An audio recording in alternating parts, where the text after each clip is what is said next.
Para este proyecto de historia del arte vamos a explicar a Grecia y la importancia de ella en lo que es la cultura y el arte.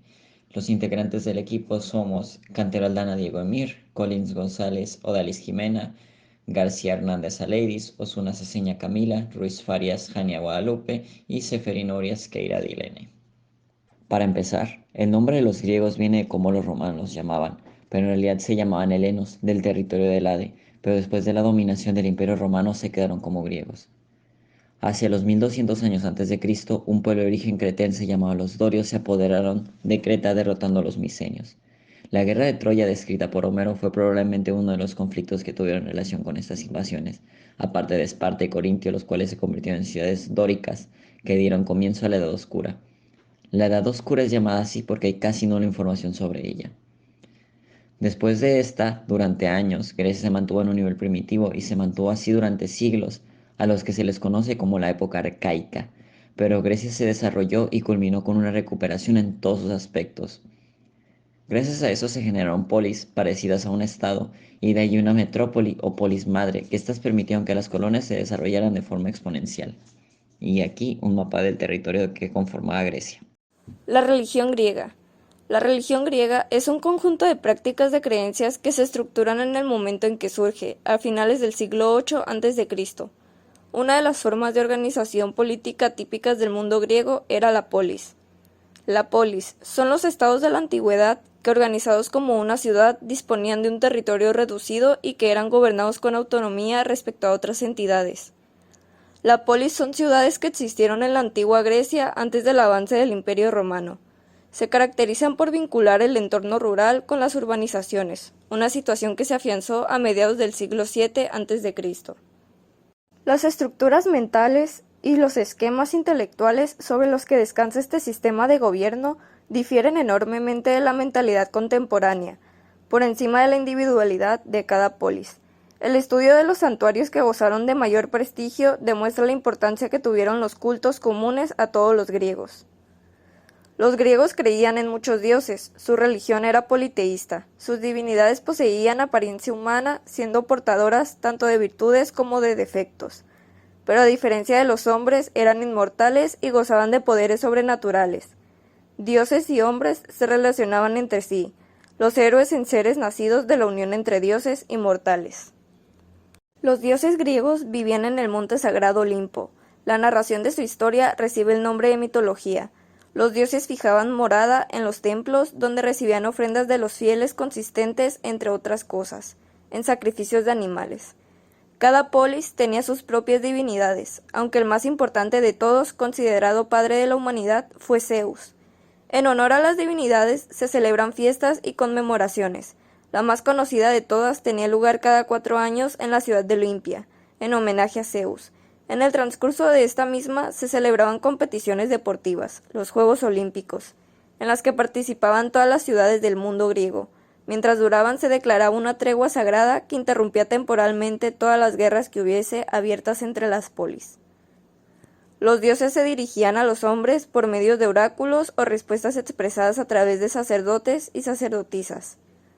Los griegos recurrían frecuentemente a las artes de adivinación, especialmente cuando deseaban acometer una empresa importante para sus vidas. Dioses. Los griegos creían en que los dioses habían elegido el monte Olimpo en una región de Grecia llamada Tesalia como su residencia. En el Olimpo los dioses formaban una sociedad organizada en términos de autoridad y poderes, se movían con total libertad y formaban 3 grupos que controlaban sendos poderes: el cielo o firmamento, el mar y la tierra. Los 15 dioses principales habitualmente llamados olímpicos eran Zeus, Hera, Hefesto, Hades, Atenia, Apolo, Afrodita, Dioniso, Artemisa, Ares, Demeter, Hestia, Hermes y Poseidón. Zeus, hijo de Cronos y Rea, fue el más grande de los dioses del panteón helénico. Soberano de hombres y dioses, reinaba en las alturas luminosas del cielo, el Olimpo, la región etera donde moraban dioses. En la mitología griega, Zeus, que gobernaba a los dioses del monte Olimpo como un padre a una familia, de forma que incluso a los que no eran sus hijos naturales se dirigían a él como tal. Era el rey de los dioses que supervisaba el universo, era el dios del cielo y el trueno. Sus atributos incluyen el rayo, el águila, el toro y el roble. Además de su herencia indoeuropea, el clásico Zeus, recolector de nubes, también tuvo ciertos rasgos iconográficos de culturas del antiguo Oriente Próximo como el cetro. Zeus fue frecuentemente representado por los artistas griegos en dos poses: de pie, avanzando con un rayo, levantando en su mano derecha y sentado majestuosamente. Hijo de Cronos y Rea, el más joven de sus descendientes, en la mayoría de las tradiciones aparece casado con Hera, aunque en el oráculo de Dodona su esposa era Dione, con quien según la Ilíada fue padre de Afrodita y es conocido por sus numerosas aventuras y amantes, fruto de los cuales fueron muchas deidades y héroes. Hades. En la mitología griega, Hades es el guardián de los infiernos, el señor del reino bajo tierra, el rey de los muertos. Es en consecuencia una de las divinidades más poderosas de todo el panteón clásico, cediendo solo poder ante su hermano Zeus. Debido a su papel de señor de los muertos, Hades rara vez abandona los infiernos para visitar la tierra, por lo que pocas veces se mezclan los asuntos de los mortales. Solo en las contadas ocasiones en las que algunos héroes, Odiseo, Orfeo y Eneas, tomaron la decisión de descender al reino de los muertos en sus viajes, encontramos a Hades involucrado en las grandes sagas de la mitología griega. Poseidón. Poseidón es uno de los principales dioses del panteón clásico. Junto a Zeus y Hades, Poseidón tomó parte del reparto de áreas de influencia de los dioses sobre el universo, correspondiéndole el gobierno de las aguas marinas y subterráneas. Poseidón es por tanto el señor de los mares y los océanos, dada la importancia que el mar tuvo para la cultura griega. Resulta comprensible que Poseidón fuese considerado como una de las divinidades más poderosas, a la que los hombres debían rendir culto si deseaban que sus viajes y empresas marineras tuvieran un final feliz. Sin embargo, los poderes de Poseidón no terminaban aquí, pues según una tradición muy antigua, Poseidón era también el responsable de los terremotos y los movimientos de tierra. Posiblemente al relacionar los antiguos griegos estos fenómenos con algún tipo de alteración de las aguas subterráneas sobre las que flotan el mundo. Hera. Pese a que la mitología ha consagrado la imagen negativa de Hera como una diosa vengativa y rencorosa, lo cierto es que los cultos dedicados a esta divinidad estuvieron extendidos por todo el Mediterráneo, llegando a alcanzar una considerable popularidad en numerosos santuarios y templos. Su papel de esposa de Zeus consagró a Hera como reina de los dioses, siendo una de las deidades femeninas más poderosas y temidas. Hera fue una de las hijas de Cronos y Rea. Según el poeta Hesíodo relata en su Teogonía, la pequeña diosa fue una de las víctimas de la furia devorada de su padre, Cronos, para evitar que uno de sus vástagos lo destronara. Como él mismo había hecho con su propio padre, les devoraba uno a uno a medida que estos iban naciendo. De este modo acabó Hera engullida por su propio padre. Sin embargo, la astucia de Gea logró que uno de sus hijos, Zeus, se salvara de la furia devorada de Cronos. Y cuando éste creció, desafió y derrotó a su padre, obligándole a que vomitara a todos sus hermanos, con Hera entre ellos. Los hijos de Cronos se aliaron para arrebatar del poder de los titanes, aliados de su padre, y una vez logrado ese objetivo, se repartieron entre ellos el mundo. Hera fue elegida por Zeus como su legítima esposa, un papel que cumplirá con resignación pese a los múltiples amoríos del soberano de los dioses.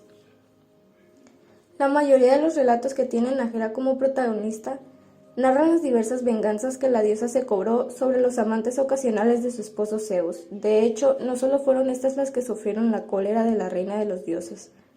También sus hijos tuvieron que hacer frente en ocasiones a la ira de Hera. Como esposa de Zeus, Hera se convirtió en la protectora del amor conyugal, la familia y las relaciones legítimas, así como por extensión del hogar y todo lo que nos habitaba.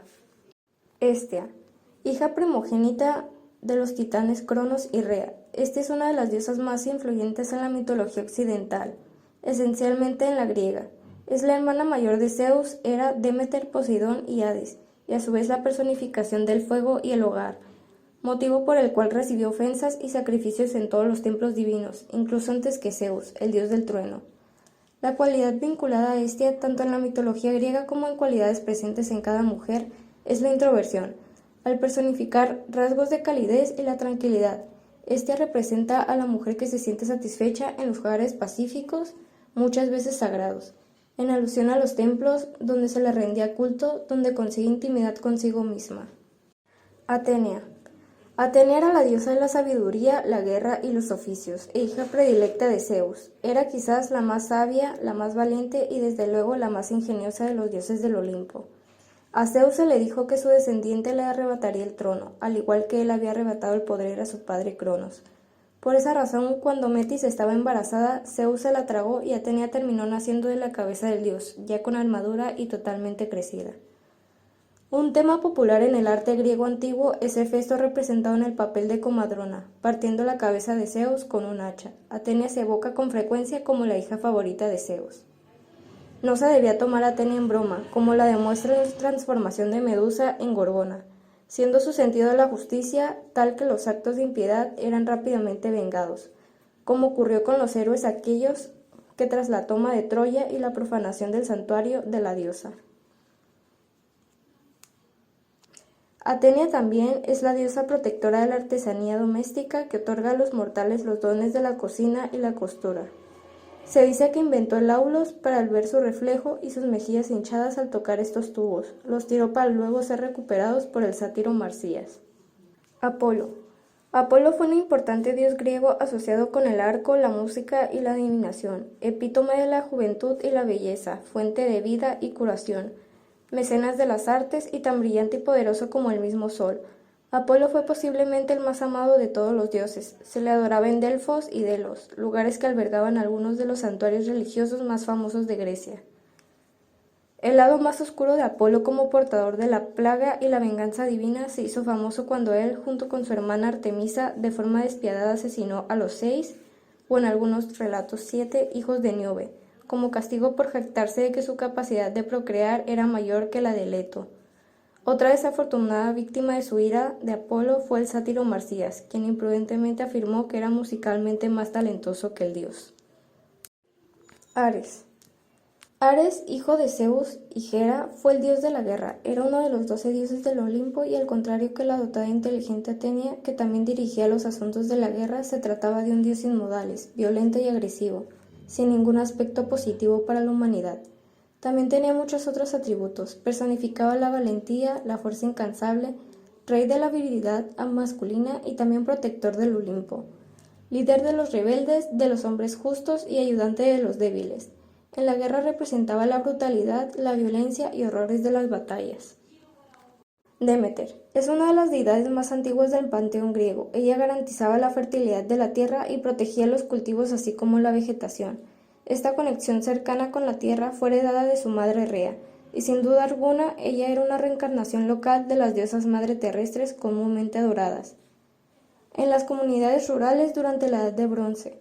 El santuario de Eleusis, dedicado a la diosa y a su hija Perséfone, así como los misterios eleusinos practicados allí, se propagaron a través del mundo de la Grecia arcaica y clásica, junto con la idea de que Demeter protegería a sus adoradores en la otra vida. Para los romanos la diosa conservó su popularidad y fue conocida como Ceres. Artemisa. Artemisa o Artemis es la diosa de la caza, los animales salvajes, el terreno virgen, los nacimientos, la virginidad y las doncellas, que traía y aliviaba las enfermedades de las mujeres. Representaba a la luna, hermana melliza de Apolo, por lo tanto hija de Zeus y Leto. Una de sus más renombradas hazañas es la de asesinar, entre ella y su hermano, a los hijos de Níobe, quien había insultado a Leto. Todas sus acompañantes debían permanecer vírgenes bajo pena de implacables castigos, y la propia Artemisa guardó celosamente su castidad. Despertó el interés de muchos dioses y hombres, pero ninguno de ellos logró ganar su corazón. Sus símbolos incluían el arco y las flechas de plata, el perro de caza, el ciervo y la luna. El carro de Artemisa estaba hecho de oro y era tirado por 4 ciervos de cornamente dorada.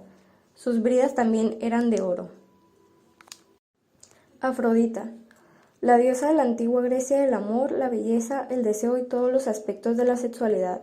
Afrodita podía provocar a ambos, dioses y hombres mortales, a efectuar actos ilícitos con su belleza y al susurrarles cosas dulces al oído. Nacida cerca de Chipre de los genitales mutilados del dios del cielo, Urano, Afrodita tuvo una influencia mucho más amplia que la tradicionalmente se le ha dado, de una simple diosa del amor y el sexo. Adorada por hombres, mujeres y oficiales de Estado, también tuvo un papel importante en el comercio, el campo de batalla y en la política de las ciudades de la antigua Grecia. Además, Afrodita fue honrada como protectora de aquellos que navegaban el océano, y aún menos sorprendente, de las cortesanas y prostitutas. La diosa romana equivalente fue Venus. Hefesto. Hefesto es el dios del fuego y la forja, protector de los herreros, los artesanos, los escultores, los metales y la metalurgia. Era el herrero divino del Olimpo y en su taller fabricaba armas, escudos y otros objetos para los dioses y para los héroes. Del taller de Hefesto robó Prometeo el fuego para los hombres. Hefesto creó la cadena con la que Prometeo fue encadenado a la cima del monte Cáucaso y con arcilla modeló a Pandora, la primera mujer. El pequeño Hefesto nació deforme, sin la característica belleza que adornaba el resto de las divinidades. Era hijo de Hera, según sus versiones Hesiodo, Hera lo engendró sola. Celosa de que Zeus hubiera dado a luz a Atenea, que había brotado de su cabeza. Según otras versiones, Homero, Zeus y Hera fueron los padres de Hefesto. Físicamente era feo y cojo. Un día que Hera discutía con Zeus a caso de Heracles, Hefesto intentó defender a su madre y Zeus lo agarró por un pie y lo arrojó del Olimpo. Hefesto cayó de la isla Lemnos, quedando cojo para siempre. Dioniso. Dioniso era el antiguo dios griego del vino, la diversión y el teatro. Siendo el joven rebelde del monte Olimpo, era el quizás más pintoresco de los dioses olímpicos. Homero describe al dios como la alegría de los hombres y Hesíodo del mismo modo lo describe como muy emocionante. Sin duda esto es porque a Dioniso se le atribuye haber dado al hombre el regalo del vino. La pelea entre Atenea y Poseidón por Atenas. Se dice que los pobladores de Atenas buscaban un dios que les protegiera, que fuera el patrón de la ciudad. A lo que este puesto fue codiciado por Poseidón, el cual bajó a la tierra, clavó su tridente en la zona y salió agua salada, que formó un río. Les dijo a los habitantes que ese era su regalo para la ciudad, que él anhelaba poder ser el patrón de la tierra y que llamaran al lugar en su honor, Poseidonia. Sin embargo, el regalo no fue muy bien aceptado por los lugareños, puesto que esta nueva fuente de agua casi inundaba sus calles y sus casas. Entonces apareció Atenea, la cual hizo brotar del suelo una planta de olivo. Aunque las tierras no eran fértiles, afirmó que el olivo siempre podría florecer, que podrían usarlo para hacer aceite con el cual calentarse y cocinar, además de poder elaborar medicina. Este regalo fue mucho mejor aceptado, y se nombró a Atenea como la patrona de la ciudad. Entonces se le dio el nombre a la tierra en su honor, Atenas. Por lo tanto, se hizo un gran templo en honor a la diosa. Poco después se hizo uno en honor a Poseidón para calmar la rabia que el dios había tenido ante los lugareños al no haberlo elegido a él. De ahí la importancia de Atenea en la ciudad. La importancia de Medusa. El mito de Medusa es muy conocido, estando entre los más representativos al pensar en la mitología griega. Sus variaciones son muchas, pero concentrándonos en detalles importantes, podemos decir que es la historia de una joven que servía en el templo de Atenea, que luego de ser ultrajada por Poseidón y un malentendido, Atenea la convirtió en un ser horrible que transformaría en piedra a quien la viera a los ojos. La cabeza de Medusa. Su cabeza, que fue cortada por Perseo para darle fin a su vida, se convirtió en un símbolo importante, tanto en la mitología como varias formas de arte, incluso con el hecho de que dicha forma hubiera sido un castigo de una divinidad. Dicho símbolo se dice que fue usado por la propia Atenea en su escudo, el cual utilizó en todas sus batallas, siendo que también la propia Gorgona fue de importancia para varias ramas del arte. En el siglo XIX era muy común representarla, pinturas, dibujos e incluso en esculturas de bronce. Como mención especial puede decirse que se tenía la representación en las cocinas, donde los panaderos tenían máscaras de la Gorgona sobre los hornos para ahuyentar y dichos hornos no fueran abiertos, pues el aire frío arruinaría la cocción del pan. Con el tiempo Medusa ha sido un símbolo cuyo significado cambia, desde su visión original, donde era una desgracia y una bestia, a una visión más actual, donde su historia es considerada una tragedia y muestra de visiones erróneas de la época. La guerra de Troya se da por un concurso de belleza. Todos los dioses griegos asistían a una boda, excepto Eris, que no era invitada, pero aún así se presentó, y cuando fue rechazada, lanzó a la multitud una manzana de oro que, según ella, iba dirigida a la más bella. Hera, Afrodita y Atenea querían esta manzana, pero cuando le pidieron a Zeus que fuese el juez, este delegó la tarea a París de Troya y le dijo al dios Hermes que les llevara a las diosas.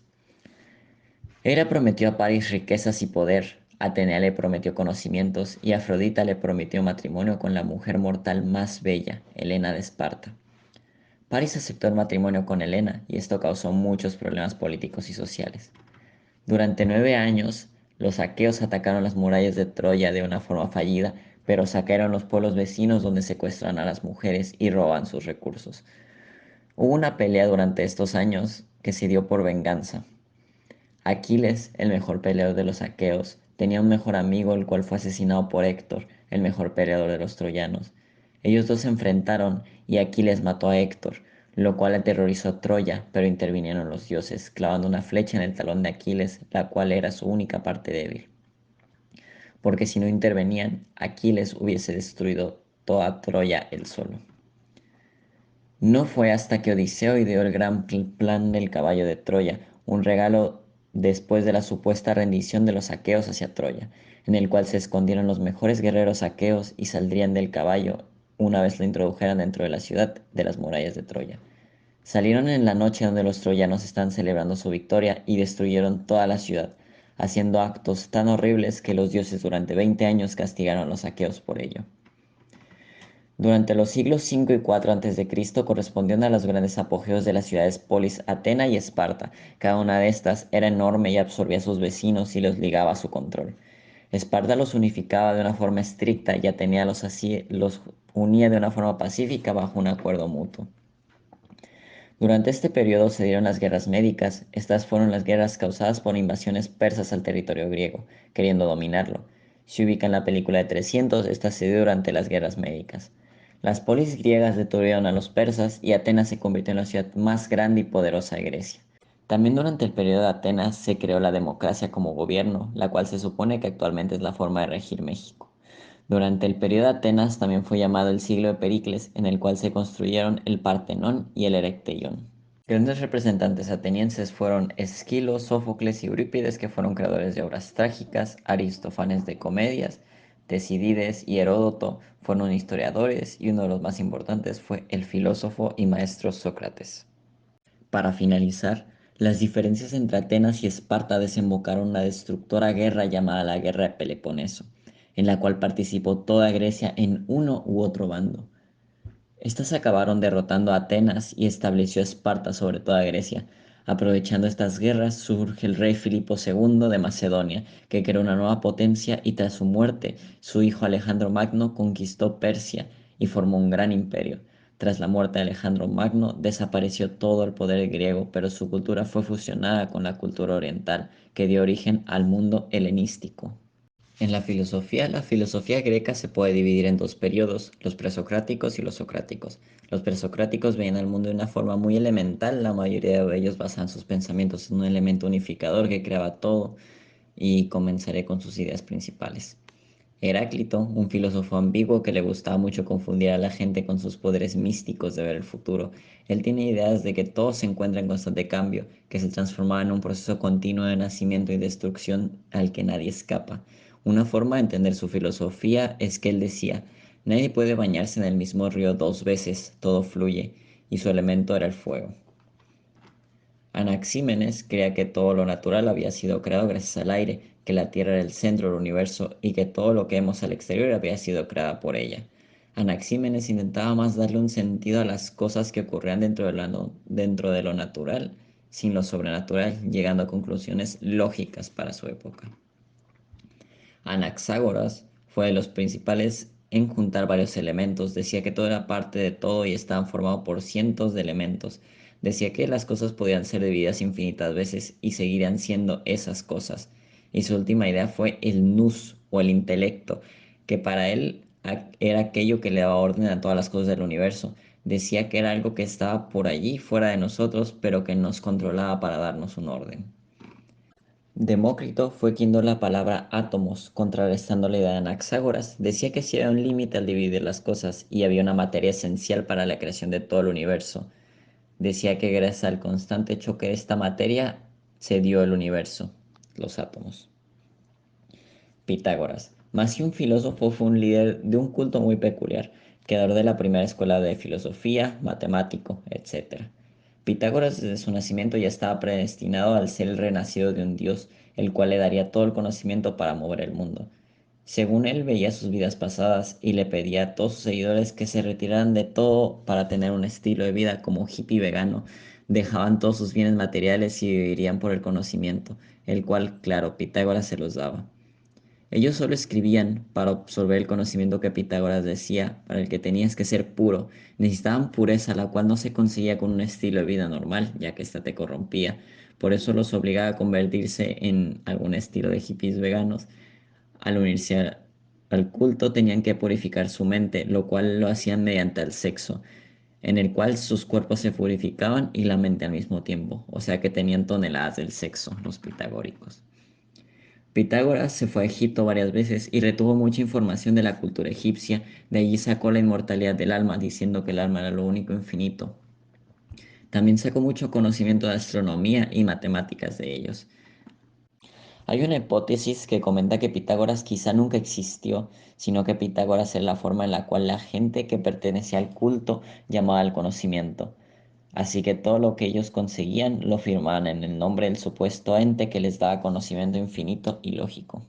Tales de Mileto fue el padre del pensamiento crítico, buscando darle explicaciones a los sucesos naturales, ya que él vivía en una época donde todo estaba explicado mediante mitos.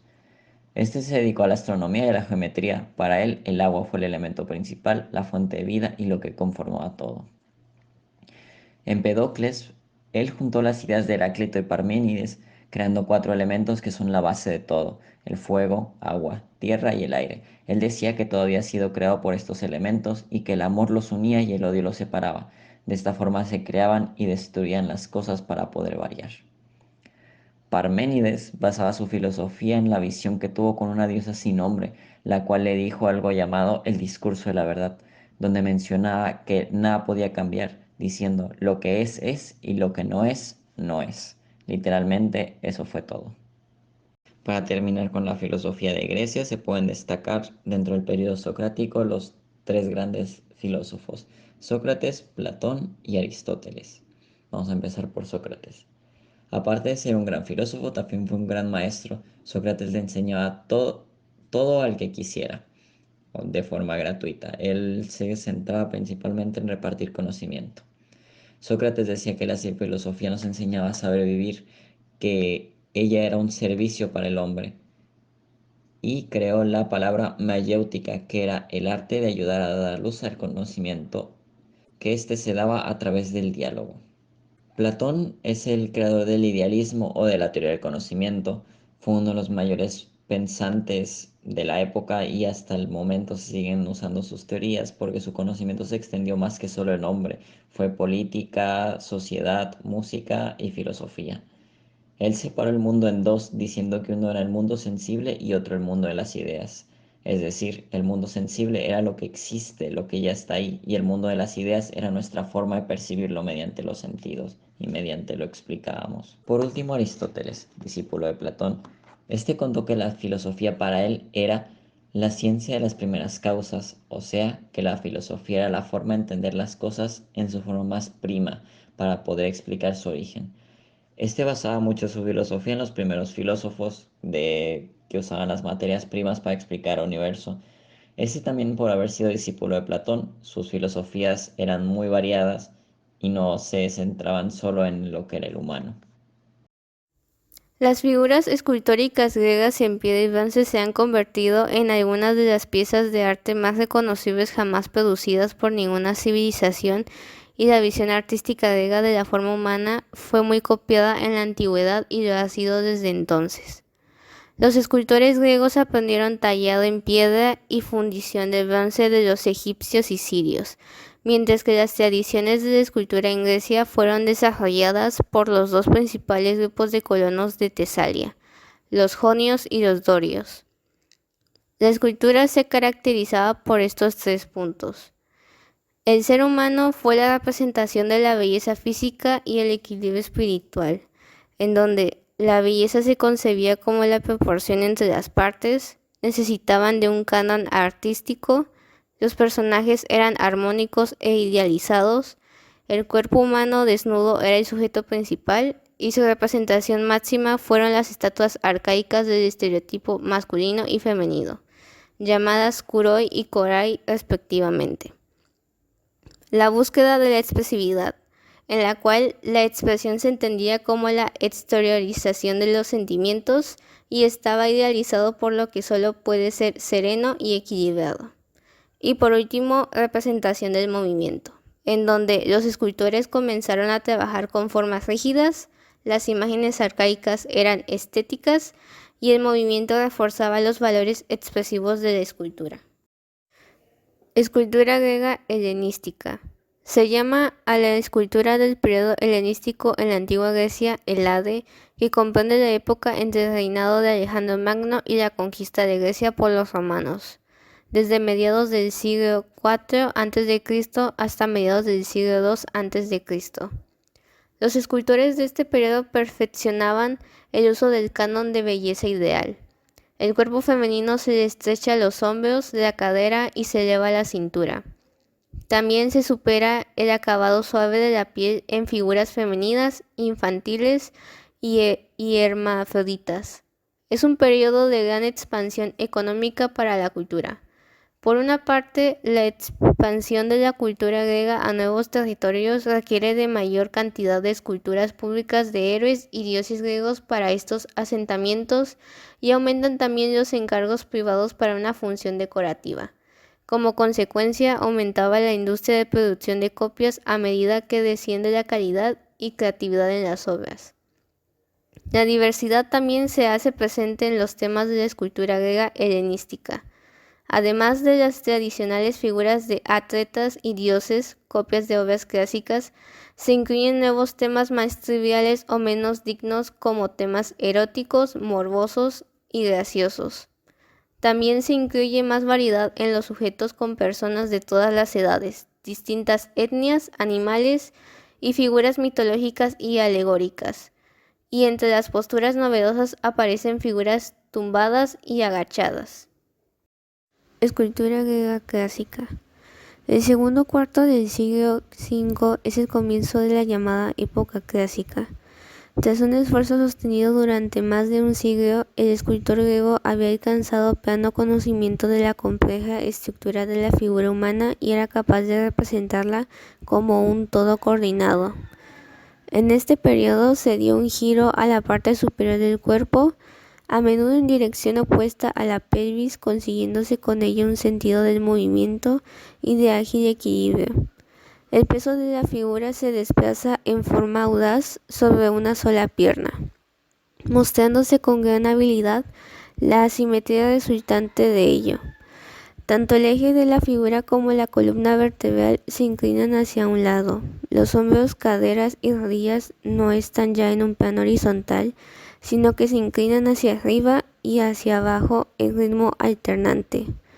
La cabeza se gira también ligeramente y los ojos y la boca dejan de trazarse siguiendo una estricta línea horizontal. En este periodo puede notarse también un nuevo interés en reflejar la emoción no solo en la actitud de las figuras, como se había hecho hasta ahora, sino también en el rostro. Así ocasionalmente se ve el dolor, la sorpresa, el miedo y el entusiasmo mostrados en un estilo de notable realismo. Comienza también el retrato individualizado. Durante esta época tuvo lugar un importante desarrollo en el tratamiento del drapeado. Los pliegues, en lugar de disponerse según un esquema preconcebido, toman ahora formas más naturales. También se produce un cambio en el tratamiento del pelo. En las figuras masculinas se muestra ahora corto, con rizos, espirales enmarcados en la frente y las sienes, o bien recogidos pero en unos bucles o recogido detrás de la cabeza. Según los escritores antiguos, el escultor más importante de este periodo fue Calamis. Escultura griega arcaica. Escultura griega arcaica se llama la escultura del periodo arcaico en la antigua Grecia, y comprende la época entre el final de la Edad Oscura y las guerras médicas, desde el siglo VI hasta el siglo IV a.C. Es conocida como la etapa de formación que procede a la escultura griega clásica. En su origen, la escultura griega arcaica parte de las fuertes influencias del arte egipcio y asirio. Son obras aún eriéticas, rígidas y solemnes, en las que imperia la ley de la frontalidad, de formas idealizadas con tendencia al geometrismo y de composición simétrica. El tamaño de los ojos se estrecharon, los hombros se ancharon y las caderas también. Este acabó por llevar a los escultores a explorar otras posturas más naturales que rompían con la frontalidad simétrica tradicional. En cuanto a los relieves, según su función, varía su nivel de profundidad, escena y composición. Las lápidas son bajorrelieves en una losa alta con una figura en pie de perfil. Las métopas de los templos y las tumbas dóricas son de formato más cuadrado y se incluyen grupos de 2 o 3 figuras para rellenar el espacio. Los relieves largos de los fijos de la arquitectura jónica o las bases de las esculturas, sin embargo, son el soporte para escenas de acción. Las composiciones de los relieves son muy parecidas a las de la pintura sobre cerámica. Las cabezas de los personajes prácticamente alcanzaban el límite del soporte. En los grupos las figuras se suponen parcialmente. La dirección de la composición es horizontal y es muy poco frecuente que se insinúe un escenario. Mientras los hombros y en ocasiones el pecho de la figura se representan de frente. El estómago, las piernas y a veces también la cabeza se dibuja de perfil con un cambio abrupto entre ellas, partes que miran al frente y las que están de perfil. El objetivo de esta combinación de puntos de vista es la de forzar la transmisión clara del mensaje de los movimientos y los gestos. Esculturas griegas más famosas. Venus de Milo. Sin duda es una de las esculturas griegas más famosas y que la mayoría de las personas conoce. Esta representación de la que se cree es la diosa Afrodita mide 211 centímetros de alto. Se desconoce el nombre de su autor, pero se data en el periodo aproximado entre el 130 a.C. y 100 a.C. El discobolo. Discobolo es la denominación convencional de una icónica escultura griega de bulto redondo realizada por Mirón de Eleoratas en torno al 450 a.C. Se enmarca en el inicio del periodo griego clásico entre el arcaico y el helenístico. La obra presenta a un joven atleta vestido en el instante anterior al lanzamiento de un disco. Obedece a los preceptos de belleza de la época, suponiendo un gran avance hacia el naturalismo, el dinamismo, la serenidad, el equilibrio y hacia un estudio anatómico más completo. La victoria de Sacomatracia. La Victoria alada de Sacomatracia forma parte de las esculturas antiguas en el Louvre. También conocida como Nike de Samotracia, es una de las principales esculturas griegas, perteneciente a la escuela de Rodas y fue descubierta en 1863 en la isla de Samotracia. Es un ejemplo de cómo eran las esculturas griegas. Se cree que adornó la proa de algún navío. Y por último, el Laoconte. El Laoconte y sus hijos es una de las esculturas griegas famosas en la cual se representa una historia mitológica. Conserva las características de las esculturas griegas y data aproximadamente del siglo I a.C. Mide unos 2.45 metros de altura y se cree que encuentra en Roma, pero en los museos vaticanos, específicamente en el Museo Pío Clementio. Entre las muchas aportaciones que la civilización debe a la antigua Grecia, la filosofía, la ciencia y la democracia, la literatura cobra una especial importancia. En efecto, la mayoría de los géneros, formas y tópicos que dominaran la tradición literaria occidental surgieron entre los siglos 8 y 4 a.C. en la península helénica, comenzando por la poesía épica y lírica.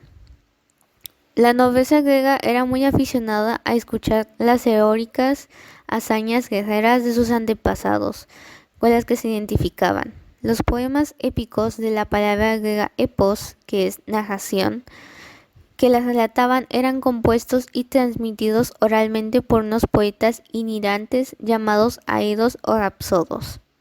Los temas fundamentales de estos poemas estaban relacionados con las leyendas de la guerra de Troya. Los griegos situaron esta ciudad después de que el príncipe troyano Paris raptara a la hermosa Helena, esposa del rey griego Meleneo. Tras muchos años de lucha, los griegos consiguieron conquistar la ciudad fingiendo su retirada y ocultándose en un caballo de madera. Otro tema eran las dificultades de regreso de los héroes a sus tierras. En general, la épica se caracterizaba por repetición de fórmulas y adjetivos, uso abundante de la comparación y minuciosas descripciones. La mayoría de los poemas épicos griegos se han perdido, pero se conservan dos extensas obras compuestas por Homero. Una de ellas es la Ilíada, que narra un episodio de la guerra de Troya, Ilión en griego. El principal héroe griego, Aquiles, enfrentando con el jefe Agamenón, se retira del combate. Ello favorece en la lucha a los troyanos, pero tras la muerte de su amigo Patroclo, Aquiles regresa y mata al jefe enemigo, Héctor. Los dioses participan activamente en la acción tomando partido por uno u otro bando. Y otro de ellos es la Odisea, que relata el largo viaje de Ulises, Odiseo en griego, desde Troya hasta su patria, Ítaca. Gracias a su ingenio consigue superar numerosas aventuras entre seres fantásticos como sirenas o cíclopes. A su regreso deberá enfrentarse a varios nobles que pretenden casarse con su esposa Penélope y usurpar la corona. Poesía lírica.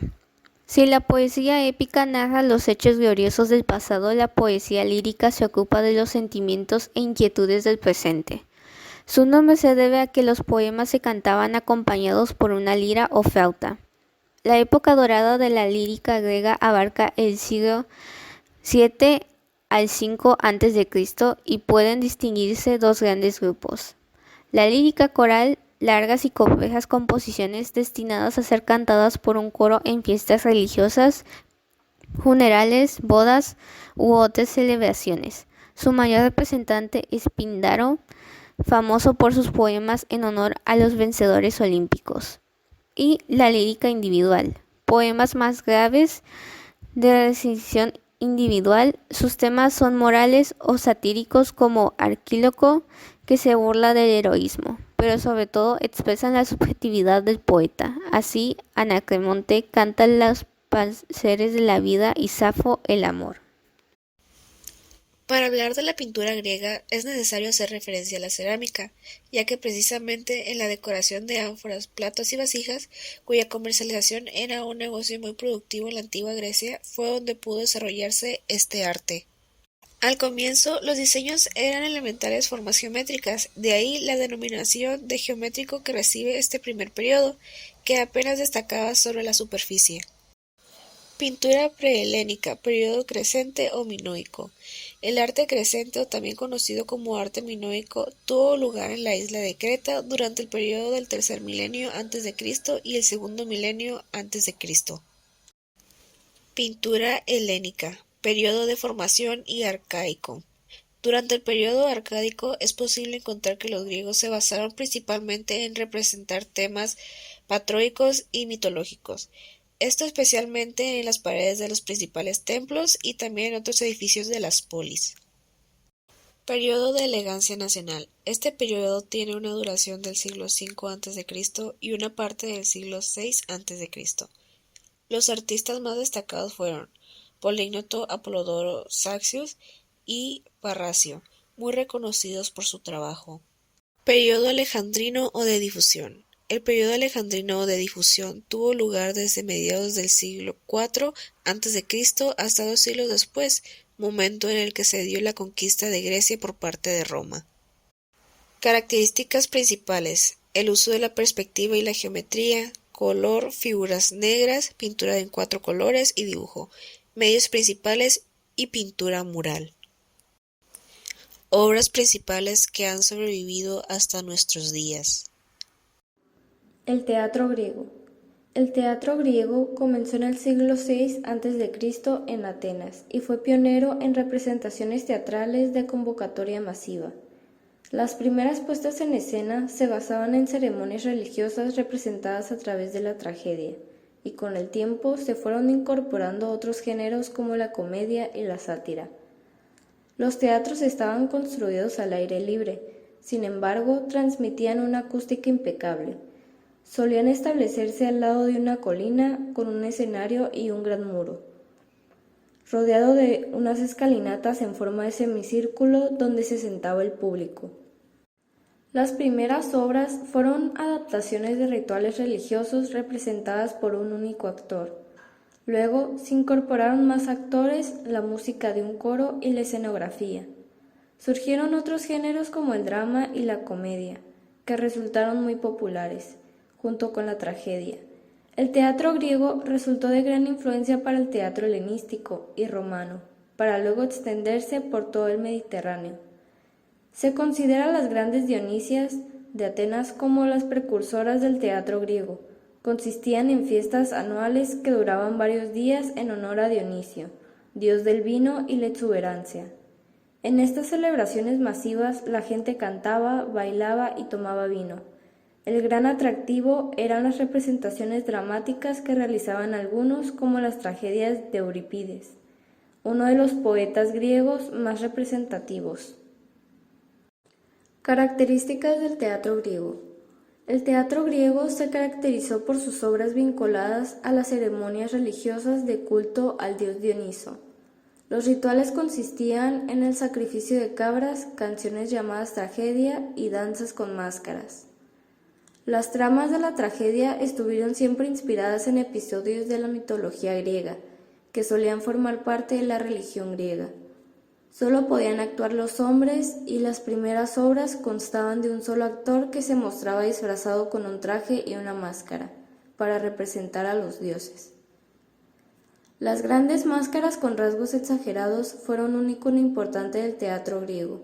Eran utilizadas porque formaban parte de los rituales religiosos adaptados para recrear a las obras teatrales, y también porque permitían que un mismo actor pudiera representar a diferentes personajes. El coro era una de las características más importantes del teatro griego.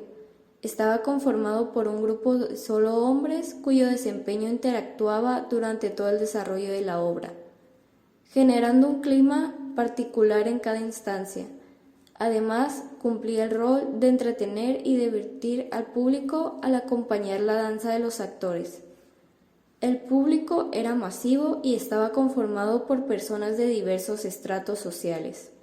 Por eso, existían ubicaciones diferentes destinadas solo para los magistrados, sacerdotes y ciudadanos ilustres, que además tenían mejor vista del escenario. Representantes del teatro griego. Esquilo, 525 a 456 a.C. Fue considerado el creador de la tragedia griega y reconocido por su innovación tras incorporar un segundo actor, cuando aún las obras eran interpretadas solo por un personaje. Sus guiones se basaban en temas de la mitología, con personajes de dioses, semidioses o seres sobrehumanos, que se expresaban con un lenguaje grandilocuente y metafórico. Sófocles, 496 a 406 a.C. Fue muy popular por incorporar diversas innovaciones, como el coro, la escenografía y la técnica actoral. Las obras de Sófocles reflejaban el sufrimiento de los hombres expuestos a las situaciones extremas que les depara el destino y por la justicia divina de los dioses. Eurípides, 484 a 406 a.C.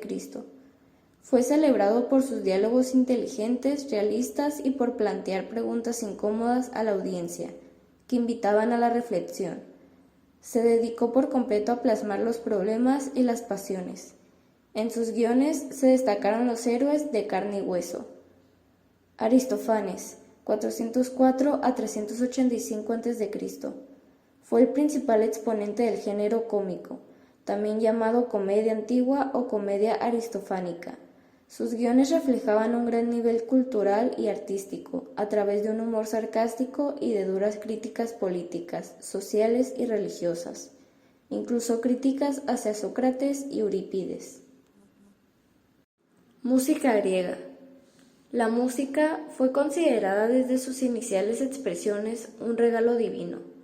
En efecto, no es casualidad que el dios patrono de la música y la poesía es el que encarna más puramente el espíritu helenístico, Apolo. Numerosas referencias se encuentran en los antiguos poetas acerca de este. El amor de Apolo por la lira y las competiciones musicales que lo enfrentaron con el dios Pan se describen en el himno homérico a Apolo y en la Metamorfosis de Ovidio, respectivamente. Además del dios iridiscente, las figuras icónicas relacionadas con las artes son las musas. Desde los mitos más primigenios se encuentra la enumeración de las musas.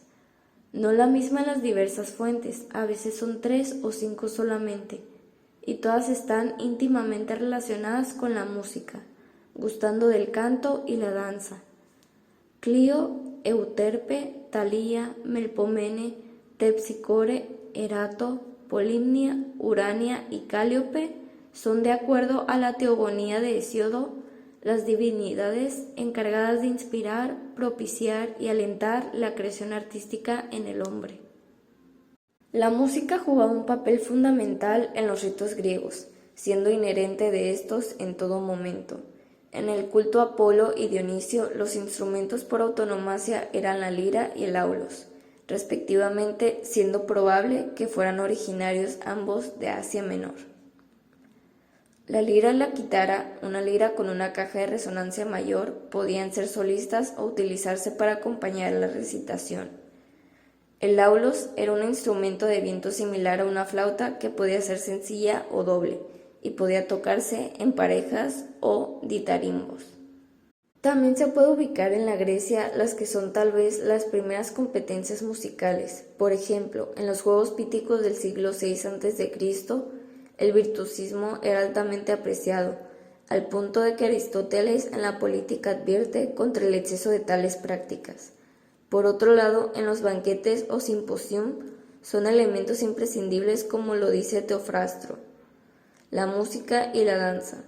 Después del ritual alimenticio, los comensales iniciaban la orgía con libaciones en honor a los dioses, especialmente a Dionisio y a Apolo, entonando peanes, cantos litúrgicos y jubilosos.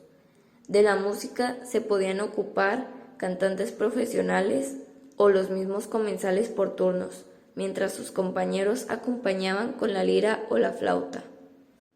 Características de la música griega. El sistema griego tenía 2 sistemas de notación, uno instrumental y otro vocal. El primero estaba compuesto por 15 signos derivados de un alfabeto arcaico, el segundo basado en 24 letras del alfabeto jónico. Ambos sistemas se usaban indistintamente. Como ya se ha mencionado, es difusa la diferencia entre música y poesía para los antiguos griegos. Por lo tanto, la melodía y el ritmo estaban profundamente unidos a la poesía que se recitaba. Otro detalle importante es que solía ser improvisada. La música griega se caracteriza por no ser monofónica. Esto es, compuesta por una sola melodía, sin armonía o contrapunto. Diversos instrumentos como la lira podían ornamentar la melodía, generando heterofonía. Sin embargo, nunca se alcanzó una complejidad como la que adquiría la polifonía de la Edad Media. Se sabe que la arquitectura griega ha evolucionado con el paso del tiempo. Estas tienden a tener características que nos permiten identificar su procedencia. De la arquitectura griega han quedado pocos rastros, por lo cual predomina la arquitectura religiosa, conocida principalmente como Vitruvio. Algunas de las características de la arquitectura griega son que llega a ser monumental, pero no colosal como lo es la de Egipto. Es un fruto de trabajo en equipo, lo que hace que sea una arquitectura de una gran perfección con mucha armonía. El material es fundamental, en especial la piedra, y dentro de ellas el mármol, que es la preferida, pero también se utilizaron otros materiales. Estos llevan siempre elementos decorativos como lo son cenefas, rosetas, ovas, perlas y palmetas. Principales templos de la arquitectura griega tenemos la Acrópolis. Esta conserva restos de templos jónicos y dóricos ya totalmente configurados. Su origen está en la época micénica, en la que está amurallada y tiene un claro sentido defensivo. Resistió durante mucho tiempo, pero en el 480 a.C. fue destruida por los persas, acabando con las obras que ya se habían empezado. También tenemos los propileos. Este fue realizado en torno al año 437 a.C., al que también se atribuyen otras construcciones. Tiene su precedente en los propileos de la ciudad de Tirinto, Junto a ella se proyectan otros edificios que no se llegaron a terminar. Este está formado por una columna exterior y otra interior, que son dos pórticos hexástilos de columnas dóricas. Entre estas dos fachadas se abre una galería central que presenta una columna de orden jónico. La cubierta era plana, formada por casetones con estrellas doradas pintadas sobre un fondo azul, imitando el cielo. El Partenón es el templo más importante de la Acrópolis. Este se realizó en el 447 a.C., momento de esplendor de Pericles. Fidias dirige la obra y los arquitectos son Ictino y Calícrates. Como se mencionó en las características, este templo fue realizado en un trabajo en equipo. Ha sufrido muchas incidencias. Fue convertido en iglesia bizantina, en mezquita y en arsenal de los turcos. En el siglo XVII cayó una bomba que casi lo destruyó, y en el siglo XIX hubo un gran terremoto. Este está dedicado a Atenea Partenos, de la que había una gran estatua criselefantina realizada por Fidias en la Naos. Su estructura llega a ser similar a la de otros templos. Es un templo dórico, octástilo, perípetro y anfipróstilo. El templo de Atenea Nike, también conocido como templo de Nike Áptera o de la Victoria Áptera. Este se encuentra en un promontorio adelantado en la parte sur-occidental de la Acrópolis. Se dispuso a construirlo con el Tratado de Paz con los persas, pero no se inició hasta el 427 a.C., a cargo de Calícrates. Este es un templo jónico, tetrástilo, áptero y anfipróstilo. El entablamento tiene un friso corrido con relieves. Faltan los frontones, pero en su día los tuvo y con decoración escultórica. Las columnas son jónicas y sillares regulares. Entre otros templos clásicos se encuentra el Teseion de Atenas, que es considerado como uno de los templos mejores conservados, ya que se ha tenido una que otra restauración. Se le conoce como de orden dórico posterior al Partenón y queda ubicado en Atenas, un montículo, pero no en el recinto de la Acrópolis. La linterna de Lisícrates es de carácter conmemorativo, haciendo su aparición especialmente en el siglo IV, siendo este realizado en el 334 a.C. Ha sido el único que se conserva de los tantos que debía haber en Atenas. Tenía la finalidad de guardar trípodes con los que se premiaba a los autores y se pueden encontrar en la calle de los trípodes, que llevaba centradato de Dionisos. Hasta el momento se desconoce la verdadera forma de estos debido a que no se tenía permitido entrar en ellos y solo podemos encontrar referencias. Entre algunas de las construcciones de la arquitectura griega clásica podemos encontrar lo que son los teatros. Estos dan su aparición como normalmente sabemos en el siglo IV. Eran construidos mucho antes, pero durante los siglos VI o VII no se encontraban totalmente configurados. Esto tiene una serie de partes fijas. La orquesta es una zona circular en la parte baja donde se coloca el coro. El skene, lugar delante del cual van a actuar los actores, tienen columnatas y seguramente también tenían estancias en el interior. El proskenion a veces está delante de la escena, también en relación con los actores, donde operan, donde actúan. Es posible que la parte baja fuera de piedra y la alta de otro material más endeble. Esto solo conservamos las partes inferiores. El coilón son las gradas de forma semicircular. Las filas estaban destinadas a las personas más importantes y eran mucho más ricas. Algunos asientos llegaban a ser verdaderos sillones. Estaban realizados de mármol, solían llevar decoración y muy frecuentemente inscripciones. El parado es un pasillo y entrada para los espectadores entre el proskenion y el coilón. La mayor de las veces en estas partes altas o en la entrada se podían encontrar adornadas con esculturas. También tenemos los estadios. El conocido como el de los Delfos es el que mejor se ha conservado. Pertenece al siglo IV y es ubicado en la parte alta del Valle del Santuario. Este lugar se tiene como venta donde detrás se encuentran diferentes estancias donde se esperaba y se hacía su preparación. Otro estadio importante vendría siendo el Olimpia, pero este se considera como el estadio peor conservado hasta el momento. Por último tenemos la construcción de los tolos. A esto se les conoce principalmente por ser construcciones religiosas, sin ser exactamente templos, pero su finalidad no queda totalmente clara todavía. Son circulares, levantados sobre una crepis y tienen una sella cerrada con un muro únicamente con una sola puerta de entrada. Por último tenemos la construcción de los tolos. A esto se les conoce principalmente por ser construcciones religiosas, sin ser exactamente templos, pero su finalidad no queda totalmente clara todavía. Son circulares, levantados sobre una crepis y tienen una sella cerrada con un muro únicamente con una sola puerta de entrada. Arquitectura helenística. El nombre de helenística se aplica aproximadamente al periodo que siguió la muerte de Alejandro Magno, con la división de su imperio. Una de sus principales características era el uso del primer hormigón de cemento natural, la piedra, la madera y el adobe. Su construcción de proyectos tendía a la gran escala y se realizaron ciudades concebidas desde cero, como Pérgamo o Alejandría. Por esto mismo, se considera que tiene una mayor libertad de forma a la de la antigua Grecia. Esta arquitectura también tenía el detalle de que en vez de buscar corregir el terreno donde se construía, ésta se adaptaba a la tierra y buscaba destacar sus cualidades y características. Uno de los principales representantes de esta arquitectura es Hipódamo de Mileto. Entre las estructuras características de la arquitectura helenística se encuentran el templo de Zeus olímpico, el templo de Apolo Epicuro, el coloso de Rodas y el faro de Alejandría.